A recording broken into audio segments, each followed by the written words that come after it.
রোগীদের জন্য আমাদের কাছে 5 লক্ষ টাকা প্রেরণ করেছেন। বৈষম্য বিরোধী ছাত্র আন্দোলনে আহতদের চিকিৎসায় 5 লাখ টাকা সহায়তা দিয়েছেন বিএনপির ভারপ্রাপ্ত চেয়ারম্যান তারেক রহমান। বৃহস্পতিবার রাজধানীর জাতীয় অর্থোপেডিক হাসপাতাল ও পুনর্বাসন প্রতিষ্ঠানে চিকিৎসাধীন বিপ্লবীদের চিকিৎসার খোঁজখবর নিয়ে এই সহায়তার কথা জানান বিএনপির জাতীয় স্থায়ী কমিটির সদস্য সালাউদ্দিন আহমেদ। এ সময় তার সঙ্গে ছিলেন বিএনপির সিনিয়র যুগ্ম মহাসচিব রুহুল কবির রিজভী এবং স্বাস্থ্য বিষয়ক সম্পাদক ডক্টর রফিকুল ইসলাম।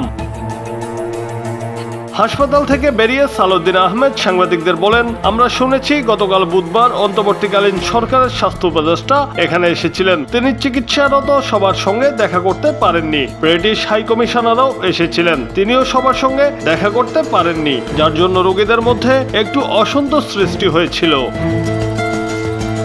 তিনি আরো বলেন, আমরা কথা বলে যেটা জানলাম, আন্দোলনকারী যারা আহত তাদের চিকিৎসাটা মোটামুটি হলেও আর্থিক সহায়তা তারা পাননি। আমরা বুঝি এর বাইরেও তাদের আর্থিক সহায়তা প্রয়োজন। সরকারের তরফ থেকে প্রতিশ্রুত 1 লাখ টাকাও তারা পাননি। আমরা সরকারের কাছে অনুরোধ করছি, এই দায়িত্ব যারা নিয়েছেন তারা যেন আর্থিক সহায়তা দ্রুত পৌঁছে দেন।